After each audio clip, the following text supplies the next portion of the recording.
Pues hola, buenas tardes a todos. Nos toca en este caso, bueno, espero que todos estéis bien, que todo vaya bien. Ánimo, chicos. Psicología de la educación, nos toca el tema 10, donde vamos a ver las otras ciencias del aprendizaje, la aportación que hacen, ¿vale? No solo la psicología, y además vamos a ir descubriendo todo o profundizando en el tema del constructivismo, de los diferentes modelos.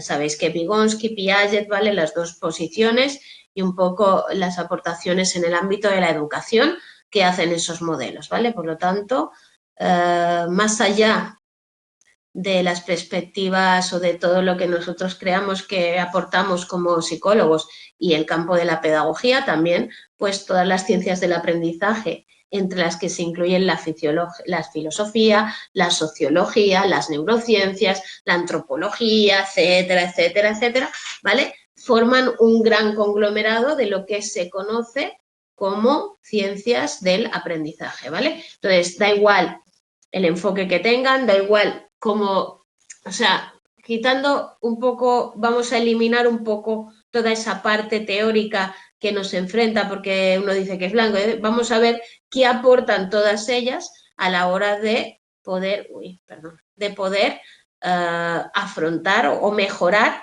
el aprendizaje de los alumnos, ¿vale? Entonces, en todas ellas se nos habla de conseguir que haya un aprendizaje que más allá del tradicional, que era el alumno pasivo que estaba allí escuchándonos y tal, un aprendizaje activo, un aprendizaje en el cual nosotros hagamos que nuestros alumnos relacionen el conocimiento, que nuestros alumnos integren todo lo que van aprendiendo por expansión de lo que ya sabían, y para eso, ¿vale? Nos va diciendo ahí al principio formas en que el profesor tiene que ir aportando para que ese aprendizaje se produzca, ¿no? Cómo los aprendices tendrán que buscar esos patrones, que reconocer, inferir las cosas, que evalúen las ideas nuevas, que sean capaces de ir más allá de lo que ponen los textos escritos. Entonces, estamos hablando de todo ese modelo de educación activa, ¿vale? En la cual el alumno es el protagonista y va generando, ¿vale? Un poco esa construcción del aprendizaje, ¿no? Que ellos comprendan cosas, que ellos sean capaces de pensar y que sean capaces también de reflexionar, a pesar de que sus reflexiones no sean correctas, pero que les animemos a que se pongan, a que hagan ese ejercicio, ¿vale? Porque todo eso les aportará habilidades, ¿vale? Por lo tanto, cuando hablamos de todas esas ciencias del aprendizaje, hablamos de cómo ellos han estudiado y qué sabemos de esos aprendices, esas personas más expertas en algo, y sacamos de esas personas conclusiones para ver cómo podemos conseguir que esos alumnos que tenemos, adolescentes, mayores, lo que sea, sean capaces de generar un conocimiento tan profundo como el de los expertos, ¿no? Más allá de conocer solo lo que tienen que conocer, sino que conozcan muchos hechos, que tengan esa capacidad de entender conceptualmente las cosas, que además sean capaces de generar nuevos problemas, de buscar soluciones, etcétera. Que además el aprendizaje que proviene del aprendiz es mejor instrucción por sí misma, o no transfiere el entendimiento. Es decir, si yo solo te cuento lo que pasa y no te provoco un poco de pensar, o no te cuento algo más o tal, te leo el libro, pues leerte el libro, bueno, de hecho, que nos lean el libro nos da mucha rabia a todos, ¿vale? Entonces, no es un de esto. Entonces, al final el aprendizaje proviene de quien aprende, ¿vale? El que alguien me dé una instrucción está muy bien, pero si yo no cojo esa instrucción y hago algo con ella, no voy a poder sacar conclusiones. Por lo tanto, también tiene que haber una activación del aprendiz, ¿vale? Del que quiere saber, ¿vale? Las escuelas deben crear ambientes donde haya ese aprendizaje efectivo, donde el aprendiz, los estudiantes, sean los actores del aprendizaje. Ya esto de ir a clase, sentarme en modo pasivo, a ver cómo me suelta el rollo, para luego irme a mi casa y hacer un lorito, me lo aprendo todo, pues no, ¿vale? Conocimiento previo es fundamental. Ya lo decíamos el otro día en el tema de cognitivo y lo vamos a machacar mucho. Es importantísimo que cuando queramos aprender una cosa nueva, activemos los conocimientos previos que nosotros tengamos, ¿vale? Hola. Los conocimientos previos que nosotros tengamos, ¿vale? Para asociar esa información nueva a la ya existente y para que ese aprendizaje cale y sea más profundo, ¿vale? Entonces, la reflexión es necesaria para desarrollar un concepto conceptual profundo. Repetir superficialmente información sin darle una vuelta, sin entender para qué, por qué quiere decir lo que me están diciendo, cómo puedo aplicarlo, tal, no va a servirnos de nada. Por lo tanto, necesitamos hacer un proceso de reflexión sobre lo que estoy oyendo, sobre lo que me están contando, lo que yo voy pensando, ¿vale? Y poder así, a través de esa metacognición de la que también hablábamos la semana pasada, integrando y crear un aprendizaje que esté ahí instaurado y profundo, ¿vale? Entonces, esa cognición incorporada plantea que los procesos cognitivos se desarrollan a partir de interacciones dirigidas a metas en tiempo real entre los seres humanos y su entorno, ¿vale? O sea que yo incorporo lo que vamos pensando y lo representamos de manera que nos ayude a interactuar con el mundo. Y ellos hablan de que los seres humanos somos capaces de llevar a cabo interacciones en tiempo real, en diferentes situaciones, adaptarnos, ser constantes, etcétera, y pensar de forma abstracta utilizando esos símbolos y representaciones. Por lo tanto, el pensamiento es una construcción de cada uno de nosotros y nosotros vamos a ir incorporando en cada situación de aprendizaje, en una situación de trabajo, en tal, vamos a ir incorporando cognición, ¿vale? Y aprendizaje a partir de la interacción que tengamos con esas situaciones. Vale, entonces entramos en el constructivismo. Estudiamos las ciencias estas del aprendizaje. Entonces, el constructivismo tiene diferentes teorías y son diferentes entre sí. Ya sabéis que Piaget y Vygotsky, por ejemplo, no son rivales acérrimos porque tienen un poco cosas en común, aunque la gente al principio quería ponerlos de tal, pero también tenemos a la Gestalt, tenemos a Brunner, a Rogoff, a Dewey, tenemos un montón de autores que son constructivistas. Entonces, tantas ideas o tantas sugerencias o tantas hipótesis alternativas diferentes, pues tenemos que quedarnos en que todos coinciden en dos cosas. Uno, que el aprendiz es el constructor activo de su propio conocimiento y dos, que la interacción social es importante en ese proceso de construcción del conocimiento. Y con esas dos ideas vamos a ir viendo las diferentes propuestas constructivistas que podemos ir adaptando en el aula, ¿vale? Porque la construcción psicológica es la manera en que los individuos usan la información, recursos, ideas, incluso para mejorar sus modelos mentales. Yo escucho a alguien, digo, pues esto que ha dicho, si tal, lo pienso así, no sé qué. Y la construcción social es como nuestras relaciones para participar en actividades que son significativas en la cultura pueden ayudar a mejorar nuestro aprendizaje, ¿vale? Entonces, el primero de ellos, que hemos dicho, la primera idea, es constructivismo psicológico, individual y cognitivo, que es que los individuos construyen sus propias estructuras cognitivas mientras van teniendo experiencias y haciendo cosas, ¿vale?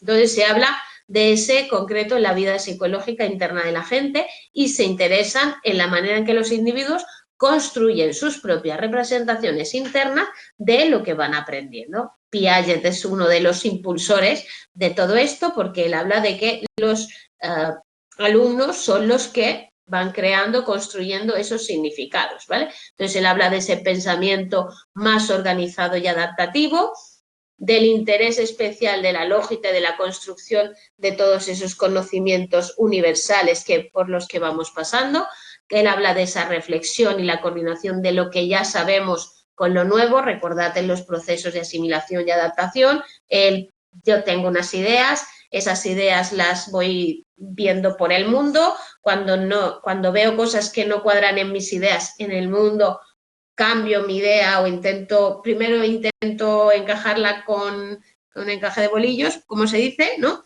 Y luego, cuando veo que ya no hay manera, rehago mi esquema para poder crear una nueva deja. Y que así era el aprendizaje, que a partir de lo que yo sabía y lo que me desequilibraba del mundo, ¿vale? Pues yo creaba esa incoherencia, esa inconsistencia o ese desequilibrio del conocimiento, creaba nuevo conocimiento, ¿vale? Luego, ahí el constructivismo radical habla de que no hay realidad o la verdad en el mundo, sino que todo es construido por nosotros. Es decir, todas las ideas que yo tengo, por ejemplo, de ordenador, que estoy delante de uno, ¿vale? No existe, no existe, solo existe porque yo lo he construido, ¿vale? Entonces ellos hablan de que cada uno construye sus propios significados del mundo y por tanto no es posible conocer la realidad, sino cada uno conocer su propia realidad, ¿vale? Un poco esa idea más filosófica. Entonces ahí tendríamos implicaciones, porque los profesores cómo van a poder resaltar valores que no se pueden hacer porque no son más que percepciones o creencias de los demás, ¿no? Entonces, al final, esos hay una parte que dice que parece que esos conocimientos no todos se construyen, sino que algunos se pueden considerar como universales. ¿Vale? Pero es el constructivismo radical. No todos los autores constructivistas hacen ese constructivismo, ¿vale? Entonces, luego está el constructivismo social de Vygotsky. Recordad que hablaba de que al final nosotros aprendemos a partir de la interacción que realizamos con los demás. No existe tanto aprendizaje individual, primero va todo lo cultural, ¿vale? Entonces, al participar en actividades, desde ir con la familia a un sitio, salir al parque, ir a ver un museo, ver una peli, tal, todo, ¿vale? Hacía que nosotros al participar de todo eso generemos aprendizajes y vayamos pues teniendo conocimiento. Entonces, para él aprender implica que haya un conocimiento individual, pero también pertenecer a un grupo social que nos aporte o nos ayude a construir ese conocimiento. Entonces, habla de eso, de tender puentes entre lo psicológico y lo social y que ambos campos son necesarios para poder estudiar. Entonces, integra el constructivismo individual y el constructivismo social y habla de ese aprendizaje mediado, bueno, por todo lo social. Vale, entonces, dentro del constructivismo se interesa en cómo va a generarse ese conocimiento en el público, ¿vale? Y en la forma en que todas esas ideas van a ir, pues, creándose, pues, generando aprendizaje. ¿Quién determina que se construya una historia? ¿Cómo se construye? Entonces, creen que todo ese conocimiento al final se construye a nivel social y se fomenta con la colaboración, de ahí que se hable tanto de trabajar en grupo. Por ejemplo, vosotros podéis haber estado trabajando en un aula con un alumno, con otro compañero, ¿vale? Y ese compañero os ha enseñado cosas que vosotros no habíais entendido o visto, ¿vale? Por lo tanto, habla de esa interacción en el mundo de todo esto. Entonces, Moishan habla de, uno, las realidades y verdades del mundo externo van a dirigir una construcción del conocimiento. Entonces, nosotros no es que no tengamos nada que ver, nuestras ideas no tengan nada que ver con el mundo, sino que reconstruimos la realidad que tenemos para crear nuestras representaciones mentales, lo que hemos dicho siempre, ¿no? Habla de los procesos internos, esos que hemos acabado de explicar, organización, asimilación y acomodación de Piaget, ¿vale? Que van a buscar, ayudan o son los que nos ayudan a construir ese conocimiento. Y luego habla de los factores internos y externos que buscan o dirigen la construcción de los conocimientos, es decir, las interacciones entre los factores cognitivos míos y lo externo, lo que me da el ambiente. Y al final estamos hablando de esa interacción individuo-sociedad, sociedad-individuo para crear, pero que se aporta todo. Entonces ahí tenéis también un poco los diferentes supuestos acerca del aprendizaje de conocimientos, ¿no? Si son externos, los conocimientos se adquieren al construir una representación del mundo externo, ¿no? Sería el procesamiento de información. Si la dirección es interna, los conocimientos se construyen al transformar, organizar o reorganizar lo que viene de fuera, aportando mis conocimientos previos, que sea lo que veía Piaget, perdón.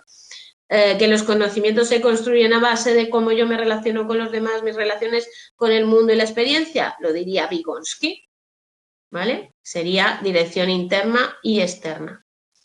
Vale, entonces el conocimiento situado general, ¿qué quiere decir? ¿Qué conocemos para hacer cosas aquí y ahora o de ese aquí y ahora, de ese aprendizaje que yo hago en un momento dado, en una situación dada, luego puedo sacar un aprendizaje más genérico y trasladarlo, ¿vale? Pues los conocimientos son internos, generales y transferibles o si están vinculados con un tiempo y un lugar, ¿vale? Entonces el aprendizaje es inherentemente social y se enclava en un ambiente cultural específico, es decir, yo voy a clase y aprendo ahí unas cosas. Entonces, lo que es verdaderamente verdadero en un lugar y tiempo se puede volver falso en otro lugar y tiempo, eso es cierto.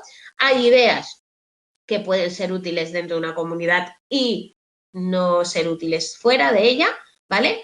Lo que se considera un nuevo conocimiento está determinado por el ajuste de esas ideas a la práctica, ¿vale? Y conforme transcurre el tiempo, pues la práctica podría cuestionarse e incluso derrumbarse, ¿vale? Entonces, el aprendizaje situado lo que dice es que el mundo real no es como estudiar en la escuela y, por tanto, lo que fomentan o proponen es que saquemos la escuela al mundo y, por tanto, busquemos eso que ellos hablan de enculturación, que es adopción de normas, conductas, habilidades, creencias, lenguaje y actitudes de una comunidad en particular.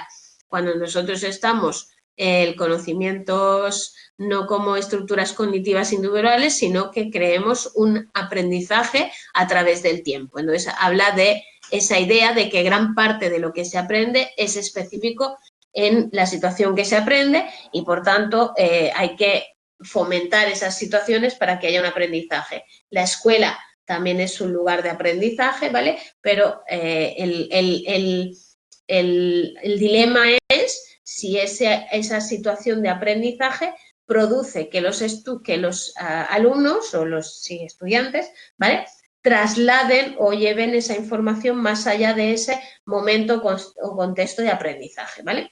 Entonces, hay elementos comunes en todas esas teorías, todas hablan de que el conocimiento se desarrolla mientras los aprendices tratan de dar sentido a las experiencias, es decir, ellos tienen que estar activos, ellos tienen que hacer esa reestructuración, ellos tienen que ser los que trabajen en eso, ¿vale?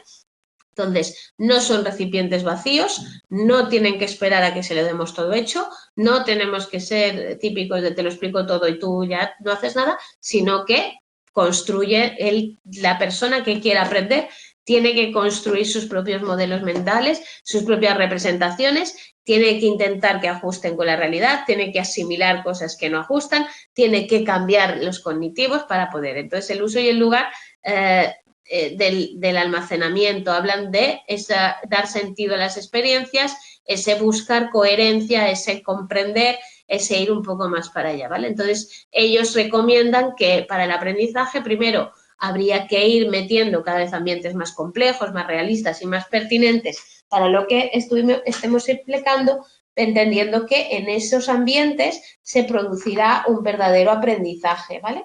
Hay que ofrecer elementos para esa responsabilidad compartida, esa negociación y ese aprendizaje colaborativo, ¿vale? Hay que brindar perspectivas y representaciones del contenido de manera que la persona pueda integrar aquella que mejor le ayude o que más le ayude a poder captar lo que le estamos transmitiendo. Hay que fomentar la conciencia personal y los conocimientos que alguien construye sobre lo que estamos estudiando. Y hay que motivar al aprendiz para que él sea capaz de aprender y no espere que nosotros se lo enseñemos todo sin él hacer nada, ¿vale? Entonces, ahí tenéis que no deberían asignarse a los estudiantes problemas fáciles y simplificados ni instrucciones de habilidades básicas, sino que hay que darles un reto, ¿vale? Un algo más que haga que ellos se enfrenten a unas cosas complejas y que eso les haga pensar, les desestructure y les haga pensar, ¿no? Entonces, estamos hablando de que nosotros cuando vamos al mundo real no tenemos problemitas y nos van dando los pasos de cómo hacer las cosas, sino que lo que tenemos es que nos encontramos con un todo y que tenemos que aprender a responder y que si nosotros enseñamos según qué cosas, de según qué manera, pues luego el niño se va y no sabe traducir eso al mundo real porque no sabe, no tiene explicación. Bueno, pero aquí en clase lo que me decían era así y ya está, ¿vale? Entonces, por eso es un poco la idea de vamos a darle un poco más para que avance, para que encuentre desestructura, para no dárselo todo tan mascado porque luego se va al mundo y no sabe, ¿vale? Entonces, la negociación social es los procesos mentales superiores se desarrollan mediante negociación social e interacción, de manera que esa colaboración es valiosa. Una de esas metas que buscamos es habilidades para establecer y defender nuestras propias posturas, hace que nosotros seamos más conscientes, defender o tener que explicar o tener que hacer que los demás comprendan algo nos hace más hábiles y ayuda un montón. Respetar la postura de los demás, no entrar en no, porque si alguien dice algo en contra de lo que yo pienso, ese alguien está equivocado, puede ser o puede que no, yo tendré que revalorar, ¿vale? Y crear esa negociación y construcción del significado. Ser capaz de reconocer. Yo conozco, bueno, tengo una paciente, que tú le digas lo que le digas, ella te dice que no. Entonces, siempre es negativa, siempre ve mal, ¿vale? Entonces, dices, es que si tienes buenas ideas, si las compartieras, en realidad con los demás, en vez de negarte a aceptar nada de lo que te digan los demás y ya imponerte, pues conseguirías generar ese positivo, ¿vale? Entonces, hay actividades intersubjetivas, el compromiso de construir significados compartidos al encontrar bases comunes. Es decir, vale, si nos vamos a centrar en la diferencia, no vamos a avanzar. Entonces, ¿cuál es el punto de partida común? ¿Qué aporta luego cada uno o cómo podemos desarrollar las ideas para conseguir que los alumnos acaben llegando pues, a esa conclusión común, ¿vale?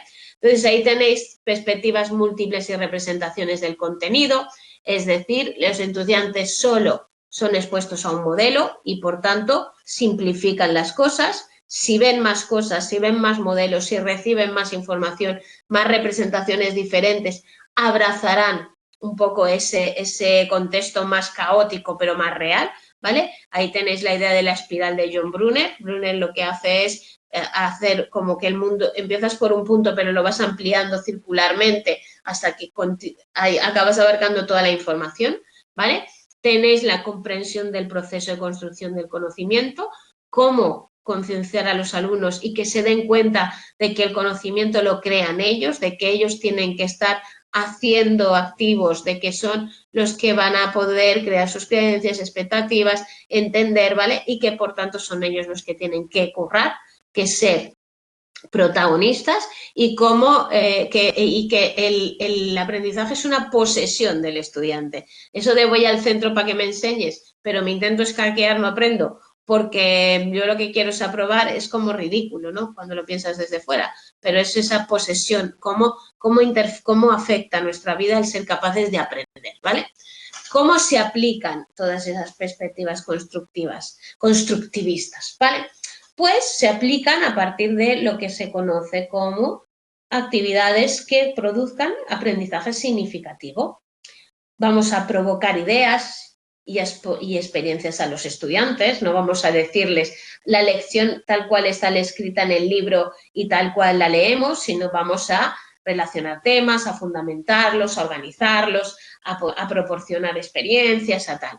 Vamos a participar en actividades complejas y que permitan que ellos aprendan a partir de problemas. Vamos a hacer muchos y variados recursos de información para que ellos hagan un poco de crítica selectiva de lo que están leyendo. Vamos a hacerlos trabajar en colaboración. Vamos a enseñarles a través del modelo de cómo nosotros mismos aprendemos, estudiamos, nos planteamos las cosas, buscamos, fomentamos, para que ellos tengan ese modelo de procesamiento, que yo siempre os digo que se nos olvida modelar, hacer el aprendizaje por modelos de esas cosas superiores, ¿vale?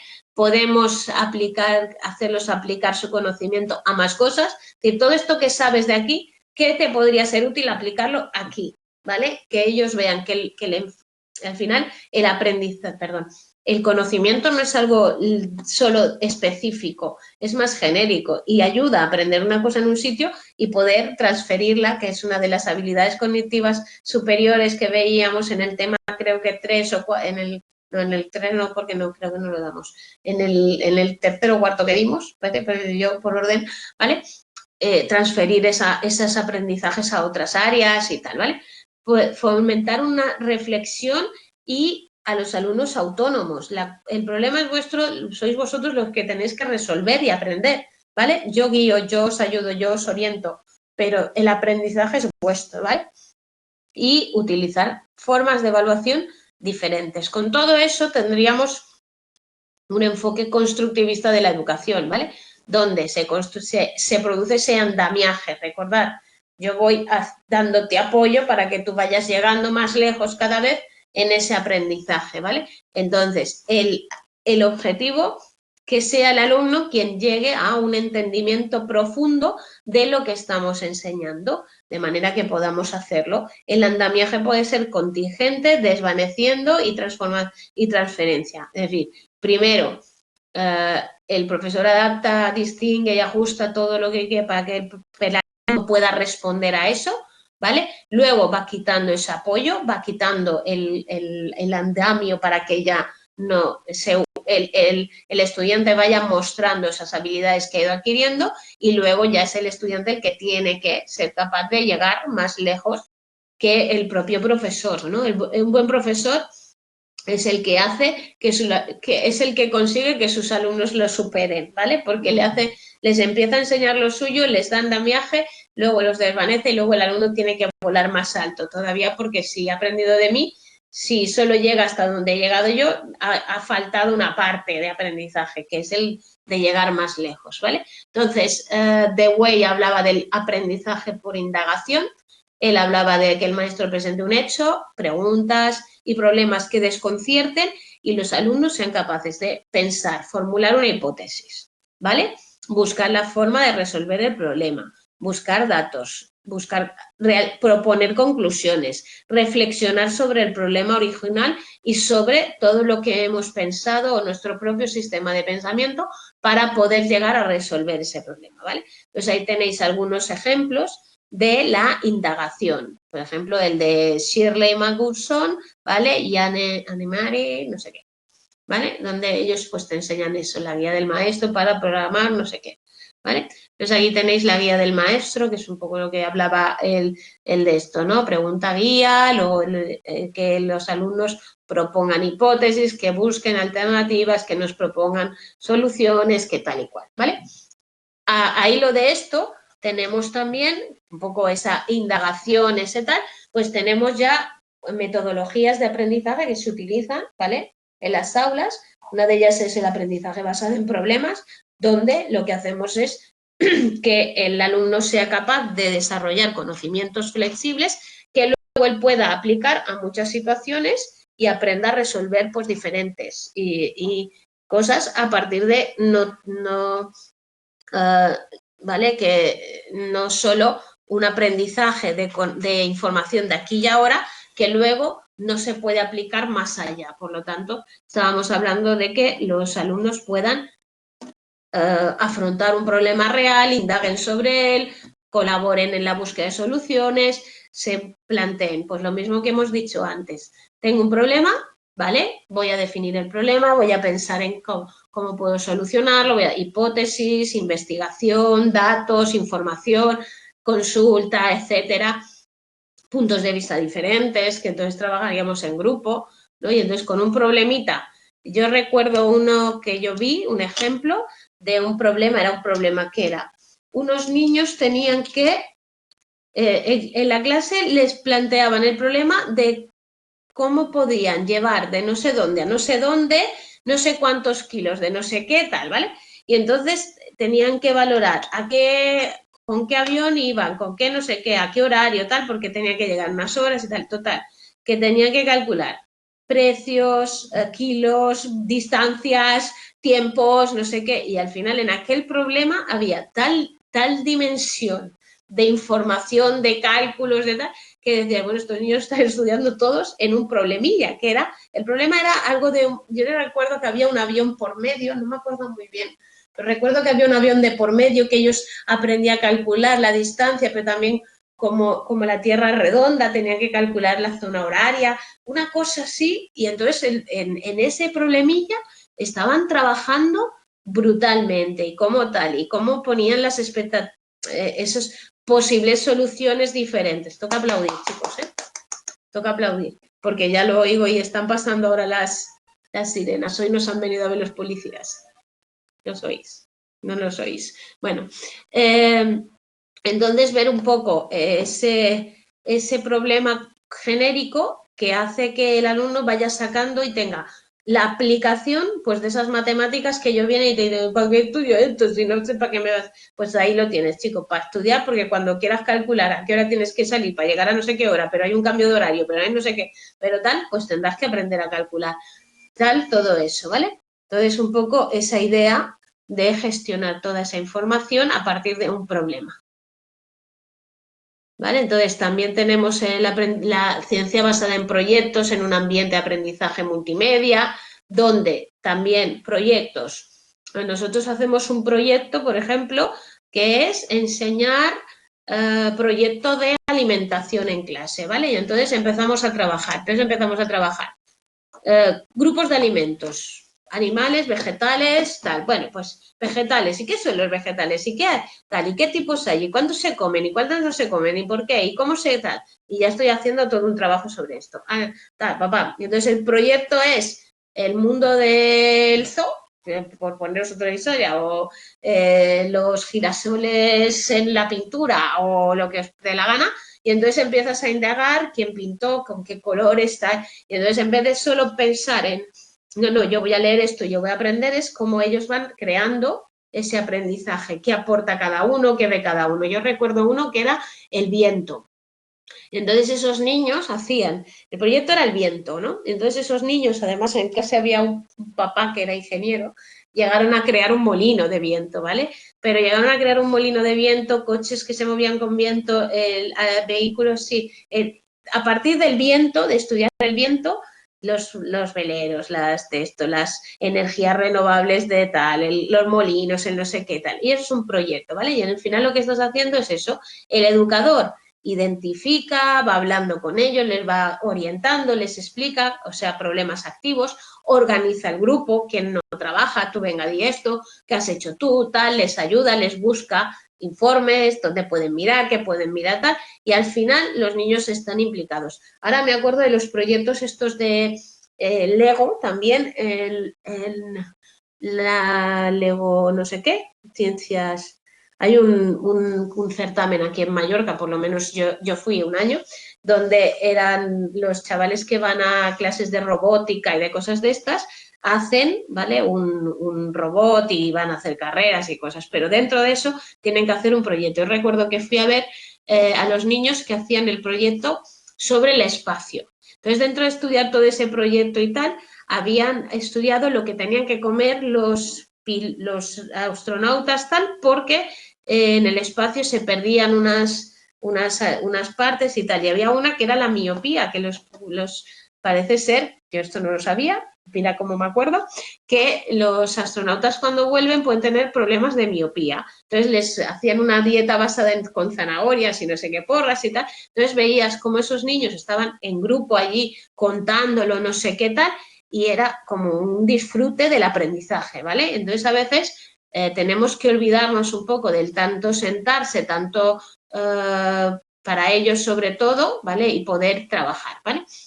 Entonces ese aprendizaje pues tiene siempre su punto y su contrapunto, sus apoyos y sus contraindicaciones, ¿no? Entonces ahí tenéis que el aprendizaje en problema está sobreestimado, porque hay autores que no están de acuerdo, ¿vale? Kirchner, por ejemplo, habla de que demuestre que el aprendizaje por el descubrimiento sin guía, pero es que no es así, ¿vale? Por indagación y basado en problemas no resulta eficaz, ¿vale? Les examinaron los resultados de estudios que encontraron que la enseñanza explícita era mucho más benéfica, ¿vale? Los que estudiaron el aprendizaje por medio de la instrucción basada en problemas mostraron mejores habilidades, y aquí el contrapunto es, pues, alumnos que aprendieron métodos basados en problemas crearon soluciones más precisas, más coherentes con el problema, más creatividad, ¿vale?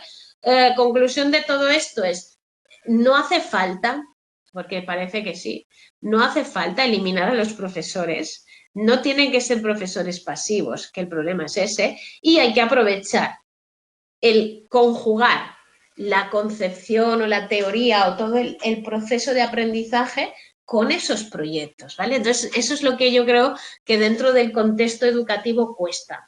Es decir, yo tengo que ir a contarles esto que es teoría. Y tú dices, no, tú tienes que hacer que ellos hagan algo y mientras están haciendo, tienes que ir explicándoles también la teoría, lo que subyace a ese aprendizaje, ¿vale? O sea, el conocimiento. Entonces, yo creo que al final es que si no es voy a contarles esto, si no les explico, ellos no aprenden, ¿no? El concepto es diferente, pero el profesor tiene que estar ahí también, tiene que ser guía, tiene que demostrar que sabe.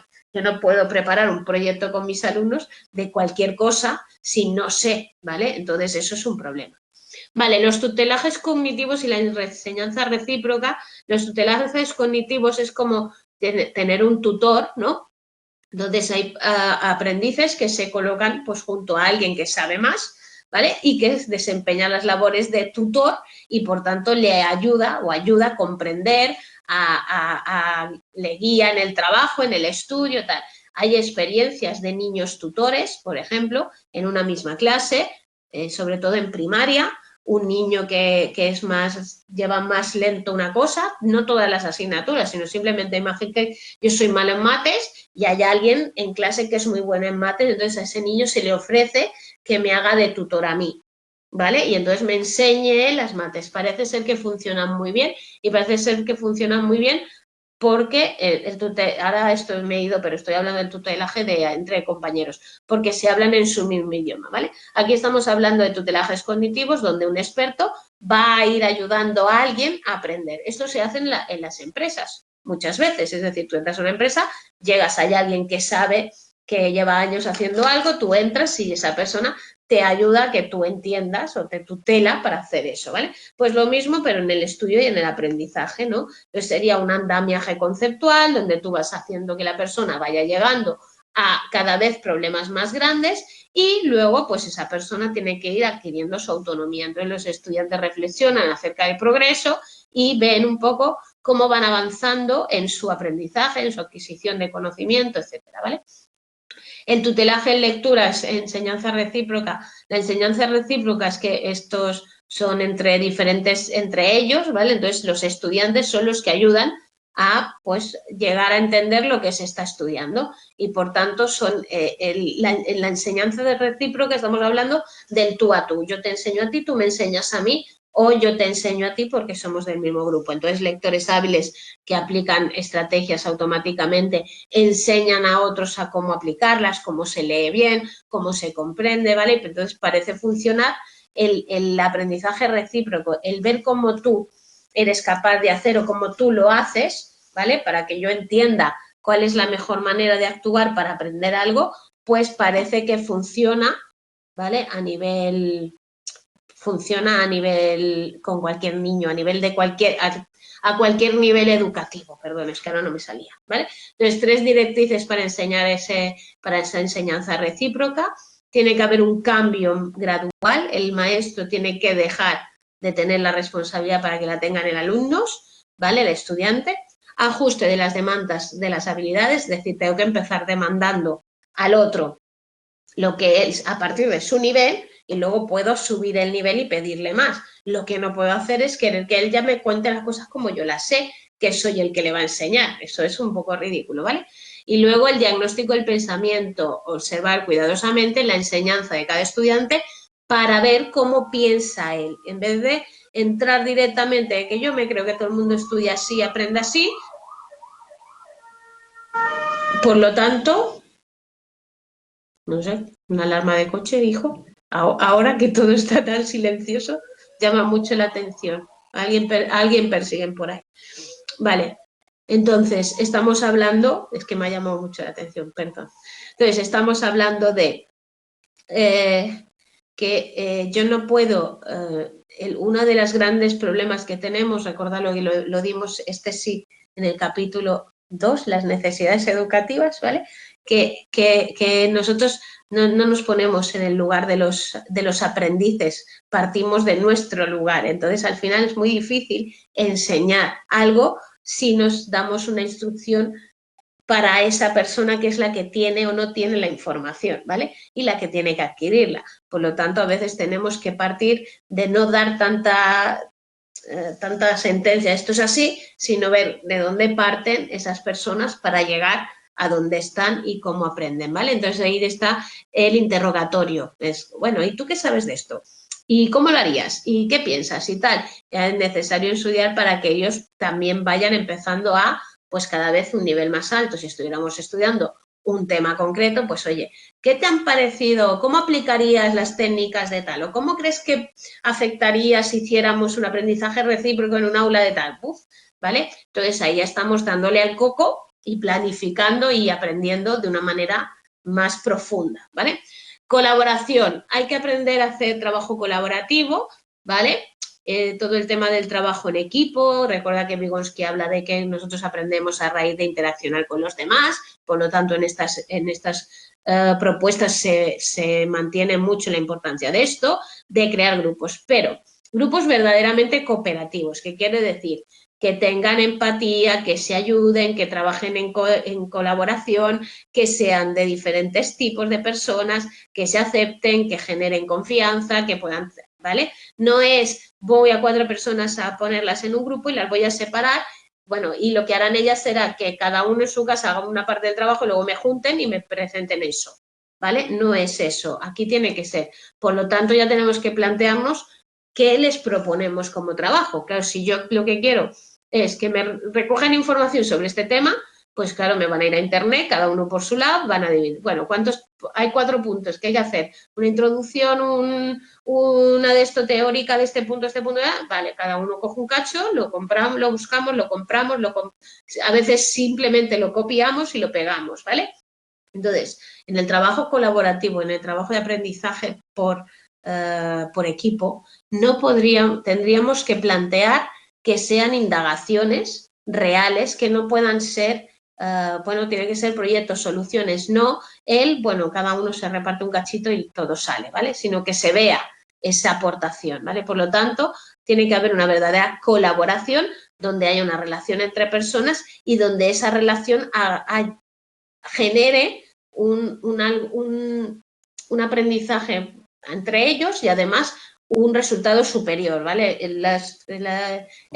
Todo es más que la suma de sus partes, que decía la Gestalt, ¿vale? Entonces, el verdadero aprendizaje implica mucho más que el simple hecho de dividir a los estudiantes en 4 grupos y ponerlos ahí juntos y hacerlos, ¿vale?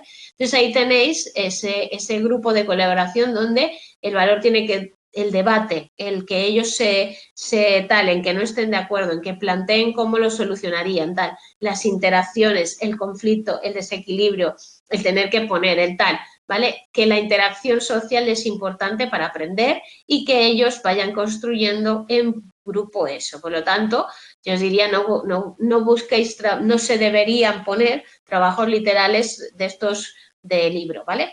Entonces, si se plantean situaciones, si se planean cuidadosa y con supervisión, estas interacciones pueden, si no se plantean, perdón, estamos hablando de los obstáculos, si no se plantean bien pueden obstaculizar. ¿Por qué? Porque puede haber a este más listo que yo, él dice que es esto, pues esto, y entonces hay una conformidad. O porque, como este es el tontito de la clase, no le hacemos caso.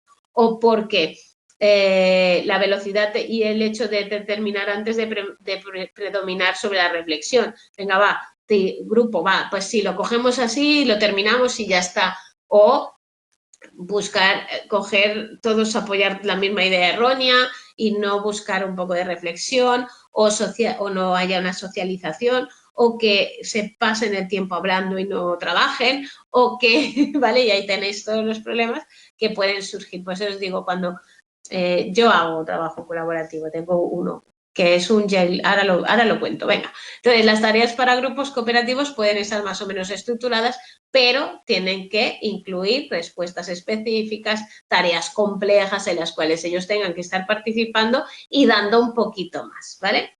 Entonces, tareas poco estructuradas, tareas poco estructuradas, y es de naturaleza más cognitiva, entonces el intercambio abierto en la discusión estará más justificado y por lo tanto tal, están las estrategias jigsaw, ¿no? Rompecabezas. Entonces estas estrategias, bueno, que haya habilidades de comunicación, que ellos sean capaces de negociar, se puede poner un señor que sea el de esto, ¿vale? Hay que prepararles, hay que avisarles de cómo tienen que trabajar, cuál es la interdependencia positiva, cómo se tiene que interaccionar, qué responsabilidad hay, ¿vale? Esos papeles que ellos tienen que asumir, ¿vale? Luego el tamaño del grupo depende de las metas de aprendizaje, ¿vale? Pero hay que tener en cuenta que no pueden ser grupos, tienen que ser posibles grupos mixtos, grupos donde no solo haya un hombre y muchas mujeres o una mujer y muchos hombres, donde se puedan tal, mixtos, un grupo donde no haya el más listo de la clase y los otros tal, porque también tal, o sea, hay que ser capaces de generar grupos mínimamente bien, si no, el resultado será nulo, no servirá para nada, ¿vale? Entonces, ofreciendo y recepción de explicaciones, cómo ese grupo va a ir cambiando o reconociendo o reponiendo todo lo que le vamos explicando, ¿no? Entonces, si solo algunos integrantes son los responsables, los otros miembros no participan. Entonces, típico caso de trabajo de mi época que pasaba, no sé, ahora pasa todavía porque yo me he encontrado con casos de uno que trabaja y el resto que no hace nada. O uno que aporta muchísimas cosas y los demás que, bueno, pues ya lo haces tú por tal, por cual, ¿vale?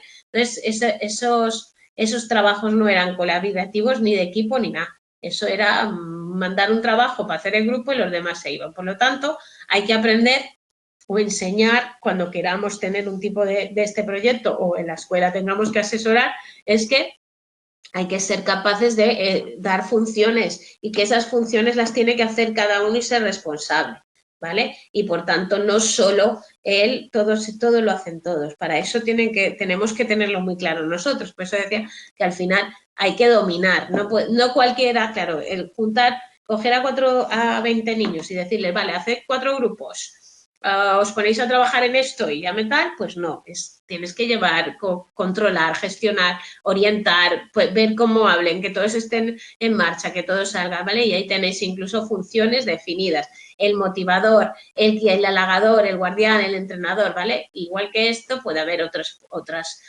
de esto, ¿vale? El secretario, había en su tiempo, en no sé qué, ¿vale? Luego ahí tenéis lo de los tamaños, ¿vale? Entonces, ¿veis? Tareas, habilidades sociales, creación de equipos, tal, cosas de cooperación, 2,5. Tareas más estructuradas de repaso, 2,4. Tareas poco estructuradas de conceptos o solución, 2,4, ¿vale? Tenéis por qué se asignan para vigilar la participación,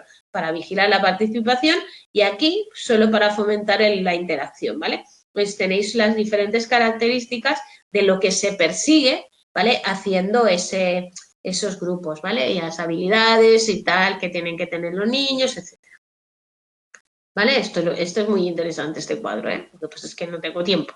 Entonces, ¿cómo diseñamos esa cooperación? Hemos hablado del aprendizaje recíproco, pues está el interrogatorio recíproco, ¿no? Coged a la mitad de una clase y la otra mitad, los repartís en tal, les hacéis hacerse preguntas sobre los temas que habéis dado en clase, ¿vale? Y entonces estos, ¡uy! Perdón, no sé si se os ha cortado porque ahora me ha salido una encuesta. Les hacéis dar clase, ¿vale? Hacer preguntas. Entonces, el equipo que consiga que el otro equipo no responda, gana un mini punto o gana el concurso o tal, ¿no? Entonces, yo recuerdo en una clase que lo hicimos de formación profesional y se lo pasaron bomba en tal. Entonces, consiguieron la mitad de la clase y además uno de los que consiguió el punto de bien la orientación era bastante flojito y estaba súper contento porque le había dado una respuesta que el grupo había conseguido ganar al otro y no sé qué. Y es, bueno, parte de juego, parte de diversión, parte de ayudarse, parte de tal, por ejemplo, ¿vale? Luego el aula Jigsaw, ahora ya sale el aula Jigsaw, el aula puzzle o rompecabezas. Es un aula en la cual lo que hacemos es dividir en diferentes grupos al aula, ¿vale? Entonces, primer grupo, formamos unos grupos, ¿vale?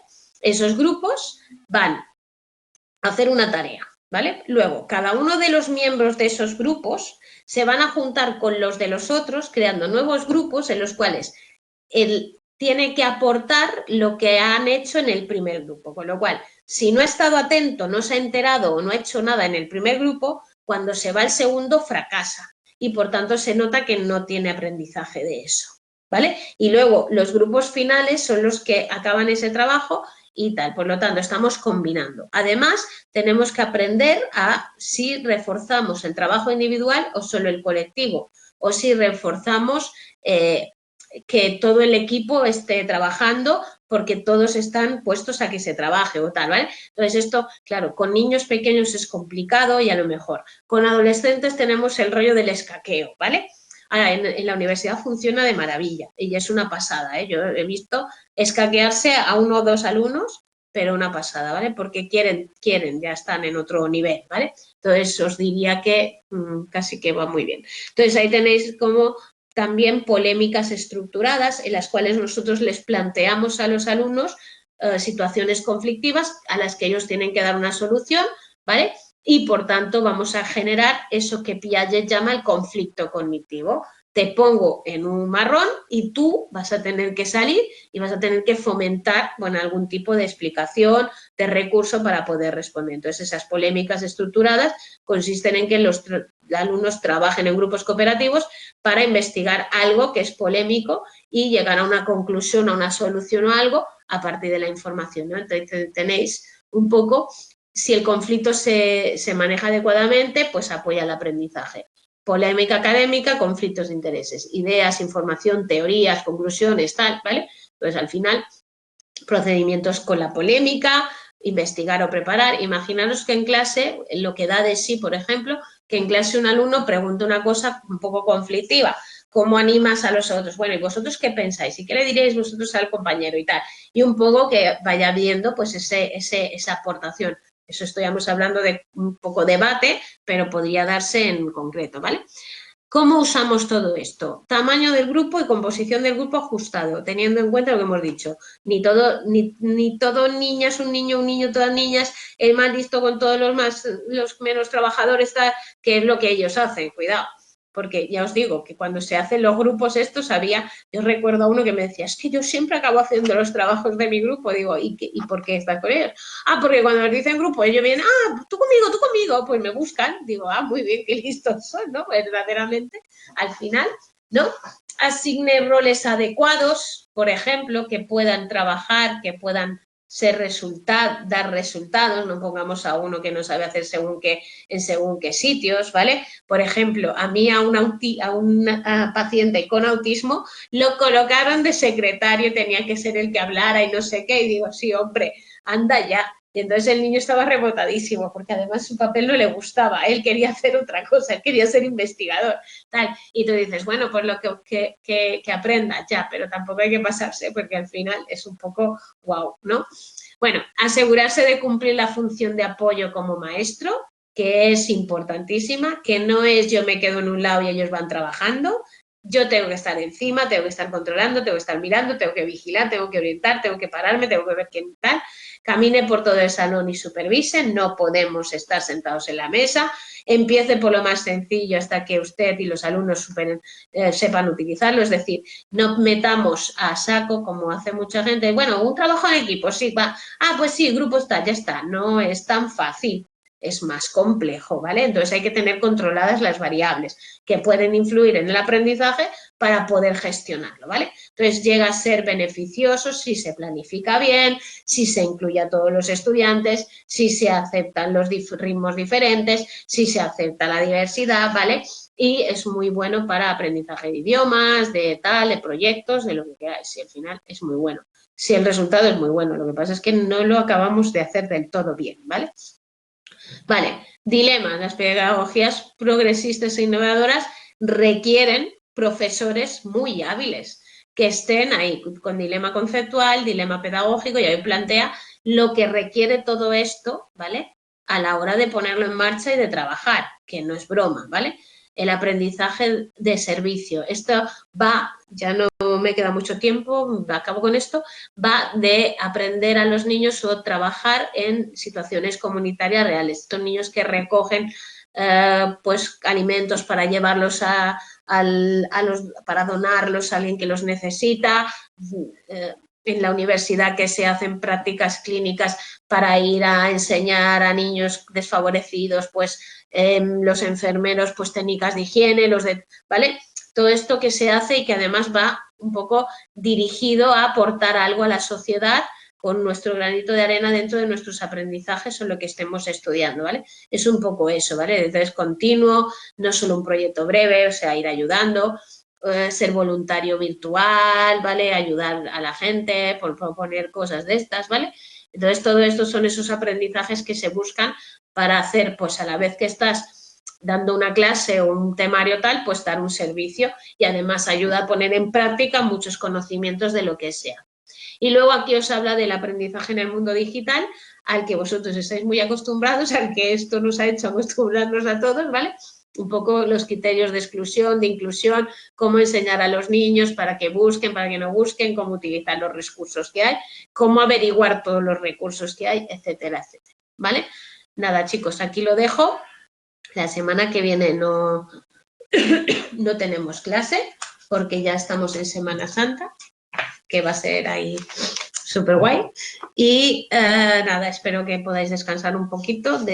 Supongo que lleváis al día todos los estudios y estáis todo el día estudiando en casa. Nada, que descanséis, que disfrutéis, que os quedéis en casa, que se pasa esto, que vamos a por ello, que lo estamos consiguiendo, ánimo. Y nos vemos dentro de 15 días. Saludos a todos, buenas noches.